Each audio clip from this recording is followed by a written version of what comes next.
Nana no Opemsuo TV for mamu nyina kwa aba baby ye ginei eye Queen Elizabeth II Basic School a ewo Fanti New Town aha ene Otumfuo Kyeame pani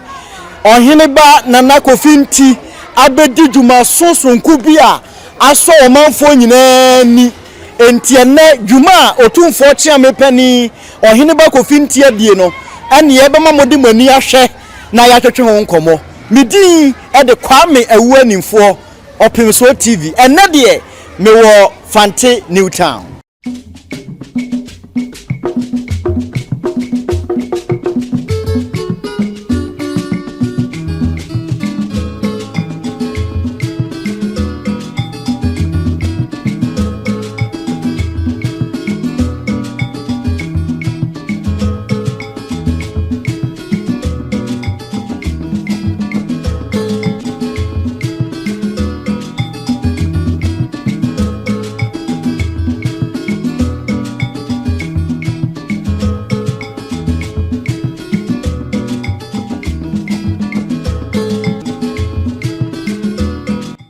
Frame so fire board. Where dey with school now? Me a head mistress. Queen Elizabeth II, MA Basic School. But your school in Abako sem kakra anything. Acho kakra me aka say. School yi normally no almost ase 1955. But officially no it was opened in 1957. Ebra Queen of England, Queen Elizabeth, visited Asante Kingdom. Inti omo ede ni din to school ne so. Enti ne first school no Queen Elizabeth II. Normally ne started na KG, but now it is basic. We have reached JHS, so it is basic school right now. Okay, me pacho this academic year I'm started me headship no. Inti wo previous heads are omo abako. Media me started media no this academic year, but me be school hanum 2018 me buy na me assistant head and ama wa ha bedu sabria me suma be head. Okay mpacho ebra me ba ha 2018 na school ni e wo class 3 nti ni eni JHS block, but na e wo ya adwum say ye ko basic ni nti e be hia JHS block.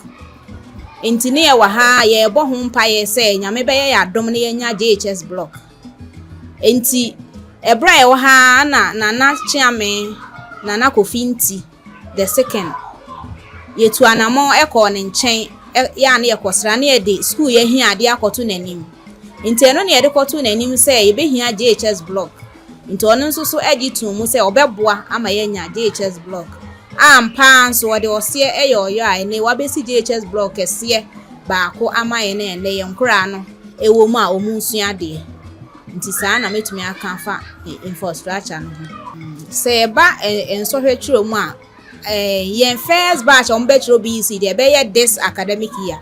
but eba se ye ko for quizzes ne other reading competition yenkura no eye ade ye pa a ye kwa yetumi nya position bi edi nti eno so yenkura no omobo omhomoden pa e wo school mu mpasho se de medi kan de edi kan no ama JHS block 3 classroom block fully furnished nkonya bibia wo mkama fine ebubom light bibia e wo mkama eno na odi kan ye maaye afa de edi wo biom so nkonya ye nkonya na e wo han bebre na asese nti ye de koto na anim so oboa ama ye waye nkonya bebre nso ama ye afa nso no a ye exercise book a ni picture ne bibia wa kire a obeche ma school for nkora no bia nya bi pencil pen chess educational materials there se eba ne se eba afa nso so aboa ma homecoming a omo Fanti New Town ha no ma besi ICT lab ba konso ama ye ne a omo de ICT egum computers egum a se nkora no mutimi komu ekosua ICT auto school uniform man kwala ni bi chese bibia obaha no hu se bibi nkoyi a obehu anse na de aba bra bi wo kra na ye musai nti juma na edi wa ha de ya ade a esombo pa a wo se ye bo na baso me pa cho an na ni paintings nyina ye basa but wa painti chese the whole school painting ena baby kro ha na classroom na o say ye divisions wom ni nyina wa be ye the board whiteboard marker abubom bibia kama mpacho na ye wo nkura ne bi wo ha omu ye nidi omu awofo no eni bi but nkura no so bo omu homode nti na be hu sa na eye na reho nti onu ayi ni bottom sika na wakopam uniform ni bi chese nkura e wo ha wa mu uniform ebi o sheda do mu kokoto shoe. Wow. School shoe ema omo na wasada omo bo dress omo kama ko otimi do bi ko baba ko unity nyina me ba cho ye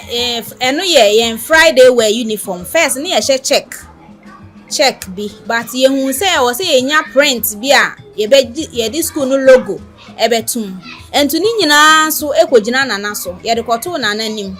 ento ye na adwen say obema ye sika na ye de ahya ase a print ne nkakra ntina na ma yeska ma ye de shase printing Friday was school no logo ye Queen Elizabeth the head Queen Elizabeth the second the head na wom bibia kama ntinu nso na ene so ya asene ma ye sa Friday we fefe de ma nkra no e school asema me ka hire na ne say nyankopon enhira no na onkoso a enso Queen Elizabeth school asene emaye ebre bia ebeba ne na ase no onye ye fe nso na on support school na school no so enrum pempenso a e wo se edu mpacho ye wo adesrede pi ye stresse ona oka bi ewom any old student a omofa Queen Elizabeth II KG as abra be basic emu no ye be hia omomuwa bebre esan se ye nkura na omo class no baby aye choked enti ye wo project bi wa ha ye classroom blocks bi a ye incomplete ye enti nka ye be stress all students ene ona oka bi ewom enyina se omo meye school yi mo na sa uncompleted building no nka omo complete MS nke be boa ye pa ye frame Sophia Boadu headmistress of Queen Elizabeth II MA Basic. Nana no madam mebru sabre ni giemu Otumfuo Kyeame pani Oheneba Nana Kofi nti ogina menchen menene betwetwe nkomo kakra afa dwuma so a waye e de amaskui ni madam mebru Opemsuo TV sunie ya maumo ene adwuma Jewsu bro ya dase amu nso medical achia atiefo ma Kyeame wura sante kotoko hene na se etu abebio me chia no ene Nana Kuradu yadom sante hema eni minuamo Kyeame ene sante hena brempo ne ama hene nyina me chia wo bibia school for wu sa wa ba na ni die mo mu nyina person ba bra be gina me nchen bra won person o mo ba nti efe pa ni je o mo ba ye no woka ba ha wo bo so ajeje o mo so nti won person o mo hu na o ho ben ye eye pa na ye da se wa be di dwuma so ade ama school yi wa ba wu mebru hire ye e de na nam so a wo be ye sa ne o ma school yi na bo ne ma wa ya ma school yi so man be midi akonya mfie num eti be midi akonya be 2 years no aha na me free mi school ase na ye enkwara totofe wa aye KG ti be 1970s ti me free ase no e wa ha ti me call St. Prince Anglican School na me bedi akonya no mbeka chem se nana u school no ekofom ka egukura ne sa enti omode nkwala ni nyina ba mahimfie ho omode omo baaye no me de ese yoyo e bae school ha nti mbehwe ha nyame animni na enwoma enkoye enti me fato me ho so se ede no omo pe e na menyama omo chem se ba bi a me ankasa me starte credit ne ho no nyina no aye basa nti ma me bechiche mu ma omo aye toilet ne na sefo ba bi na ehonye penti school ho nyina ma omo no mo se nana se se pese school no eko basic enti ebesi den e na akonam se die na me ya ebeboa mo na aban so esi 3 classroom wa ntimi ansi e na me ka se ka me to aso ti me ne asamre maka no se nana me enkobu se man se ebusa na mo se da bi se me me ya mo obi amom de ame amenye na aban de ma me fa me sanka eti nyame animni me hye omo 2 months se mesia ma omo 2 months pepe na peja edan no edisi ho enti omu ma kwa no mbeba no na mawie bibia dadaada ama omo etoso me bro books 500 nkwala ni bi wo ho a sebe wo hwe wo masetene ma enkoyie ni nyina me fato me so se o montare sem o mompaboam ma ye ba kra masa be ye Queen Elizabeth uniform a first na ebi ni ho saa nyanyame adom matimi aye ni nyina teachers no so me no omo ye minkonya omo anopo awie baabi o mbefre me bia no said de me ye bia no apart from se me ko manhia kwa ne ade esi me kwan bibia se me ye bia no me ye ma school no me ba ye mama omo teachers no entire a omo be chef African mama masa pejam me mo omo ntoma ba miensa edru Fridays ni ayi a omo hye omo t-shirts na ade enkwala no so saa tina de my na yehwe projects no we say yes una obeje ho adwuma kama pa eno yenko na yehwe se de etie ma usa dan na efe papa we adwuma de be na wudi ye wodan no we na Queen Elizabeth ba ha 1957 no a dan we na omo si ya na ye bam school but ebesai ema na eseme ba na midi kan besiesie na nkwala no ba bi obi nya binda no ene o toilet na ade no bebeye ni nyina ma o kama penti enne ma mi san penti school nyina foforo enti adan we 1957 and you see ye abra Queen Elizabeth eba asantememu wow nana wo ya de nyamisha say was one renovate SCSC down way amana yesonko why there pa efe ahaya na wo school ahaya na free school ase wow we are been 1973 yanko ma hu se wasi dan fefe bi wo ha no so wudi ebe ho ba no kwa na nkwa no ehia wo ni gie so why there sa dan we no so no ebrebe na wo hya ase na ho abakosam ne sei me hya ase minya abe emfie mienu no okay ena me free ase eye ena me ka se me de bosomi mienu pepepe eye na me ye ahye Opemsuo animunyam efa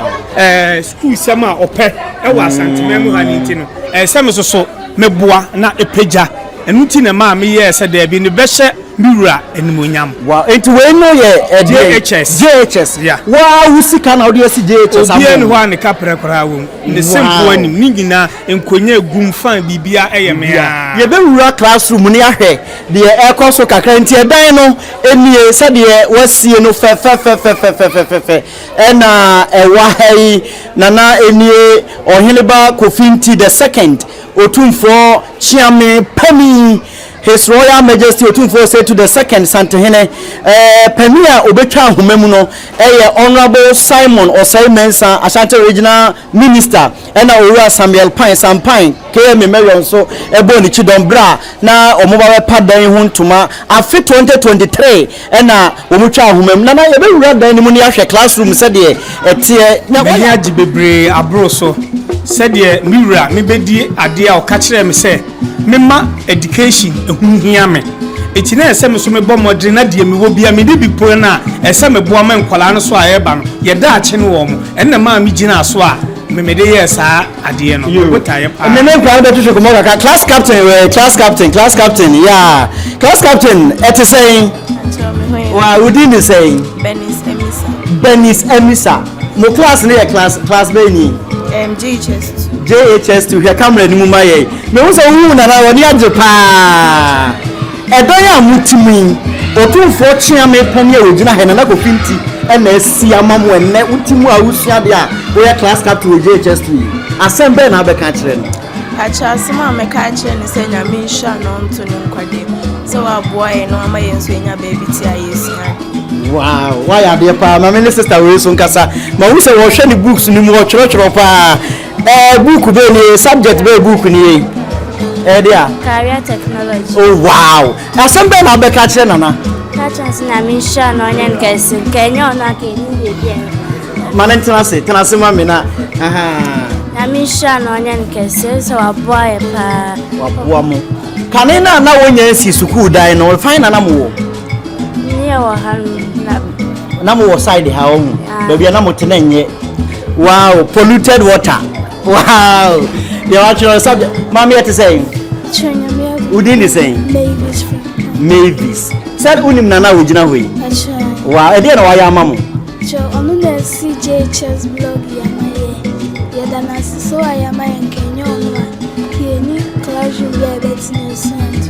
Says in a mixture no money. Not the way I be answering. Okay. Anyway, Jesus to for me, I am sorry. Adiani akache nana. Nyamishawo. Adiani akache nana. Nyamishawo. Kan yemi na ebe boy nsema ma no. 1 2. Honorable Adaruma yemo akwaba na pom tisay. Ojesu bu nyame adome ho ye pa na. Ba je da ho di ma ya hwefo hu. Yo ye friend me Bafo Ofori. Me na me assembly member of Fantini Town electoral area. Wow. Fantini Town, Pompata, Roman Hill, and the Rex Enclave in the central market in the kind electoral area now. Aha no mo schools we ha challenges be na mo wo. E fa school a e wo area ha challenges ni bi ni say. Schools no do na ya buying schools. And our buying schools be very deprived. Ama omo the huge challenge omo pa numbers e ba school. First na ka nipa do no an e ba buying schools. But see na private na doors so schools no are deprived. You pam pese ba. In schools e wo area e nyina be come numbers no e wo for. No need the number one challenge. Infrastructure challenges be na mo. I think say no lead to not the decline in numbers. So infrastructure no nya numbers e bad you pam pese do mapa. Okay. No infrastructure no interrelated with number na across schools. Otumfuo Kyeame na Kofi nti abedi dwuma sonko e wo Queen Elizabeth II Senior High School. E de na onim fa ho na de na beka fa. Be di kai asedak peace. E de be more hemi. I mean nim ni assembly member bia be fortunate so be no heni say oye ohene won in party. If you so besi akonya no so or be a senior ni so as a project. Say Queen Elizabeth there. Obehwe because Elizabeth dey na Israel. And na atiti nipa bebre wo Fantini Town electoral area ha. Ono anso ko in terms of project or this in so obehwe ama school no agina anena so. And from beginning nyina me aware of the waye nyina na I can see a bona baso yin abaso bokese pa. Say the we see so school nim. Say the initial na make say infrastructure they go with numbers. It's true. School no about modern so obo ma ya ni see new building no buy on nipa e won be header to na entity okay enrollment na yes na number no form but see an ko 4% on the one baba e so ma hu say normal e dey yes into why ade pa Otumfuo Kyeame ofinti abaso body ekese ohene me bobi mu ase obetumi abobo ne ma no ba ko mienu bia waye wa we assembly ma de mo so do wani ade I think said the older building na we am see from the onset of the school and 67 years yes or not toilet facility ko onya aboa me renovate say up to standard and I was a completely whole new building mobile no share gate na no homecoming on na dey anim wa yes homecoming on na na sim hene ene fantifo hene yakeka ho wa ha sei oboapa ma yetimi ICT lab e dey ma Queen Elizabeth dey na basic school enti waboa school no pa asembe de twa to a obeka kire the why and our appeal be so the why an example for everybody to emulate especially him for one pattern school e one pattern no aban ko antumi so mo ankasa de mo nsabe so ambetimi ayabo school no said de Oheneba Kofi nti aye no mo ya e ma school sem no koyie daachi bia nkora no nya ba bisi a okai mo se na nanom na mo dom yen a itimi dru de nti e gina woni e kasa aban meye ye ntu ye nye de a enye yi ni bia wo so ye de to corporate people anim se school se wo yen areas a ya kika nsem e fa ho nyina mo moa na yema infrastructure na nye yie wo ho na amanfo atumi aba school okay honorable sa da ho adibi yo ye fa me Bafo Ofori okay Fantini Town electoral area me na me assembly member yeah that's nyamisha yo madam Adaruma odin dey say da ho adi kire yen ache from Gladys school good o kire class ben me kire form 1 to form 3 home economics any Ghanaian language my friend career technology na Ghanaian language patwa yeah that's it yeah ba ma wusu wani ajepa o class a wuti fa bomu ya sili no kama ya painti mu fomeka board so bo ho a wo kire so wani ajepa bi ntina wuhu ya wani ajesa na minim sani amobe ye nyina eye ne ye fa Nana Kofi nti the second na baby a me gina me kasa yi ene ne ehu no class ho no nyina nso ye ne nsa no adwuma ne ntina me hu say won di na chi aba ha mo ne no eye nkita hodi a amama ni agye no wow bas nha nche de ba mama ehu niam bebra enam no so a aba ama school no teachers ene nkra no afa ene ntina me hu say mo di na chi aba ama ni agye oye subject teacher yi say akora bi sua de na woni dan papa timu a effect be me nya wono so na wonya dan papa tenamu so a emfaso be ne bama no se de na Kofi nti esi dan papa ama wo so ugina mu a wo kira de ni enim ni sa de kira ni adesua no nye se teacher ni aba class a wa sha se se o kira akra na de no nko an etimi ma akra no esua de ye niam bebre etimi ekoso ade kira ni adesua ma ne konkan na ba bia akra na ti a wo sua de no se yemfa ne se ba ye na eye akwata bi na ye ti ase na ye sua de a etimi ma akra no kra concentration kwa abonti because oti apata ase nti nipa etwam a ogya ade na o tie no ekohwe nipa no etimi ebia nsuo nso to a ni nyina etimi ye niam a ye effective but ya ha ye woi na me aye adom ye nya ba abiti fan wo ho nti akra na osua de kra hye obi ane no na bibia nso ntwam e ma no nkohwe na ne concentration akoso nti se nipa no oba bi party a etimi nyima ne nya pepa nso de sua madam wadaro mampacho di ni sen Pacho me de mami dufie. Mami dufie. Dufie ankra. Oba fefe. Papebi. O ye subject teacher na o ye class teacher. Pacho me ye subject teacher. Subject be. Pacho me share English and social studies. Wow. Ade a Otumfuo Kyeame pani na Kofi nti abeyi. Ade na obeka fa. No cre semne se na Kofi nti ade a obayama e school yi. Waya de kese pa esombo emayen if we say ye school ya na ne ntoaso no na ebe ha adwen amaye a free class 6 hono mobana na papa na share ya no hu se da bi e wose me ye bibi ma school yi na mmofra ne timi toaso o hwe ntiti a na ede ma o free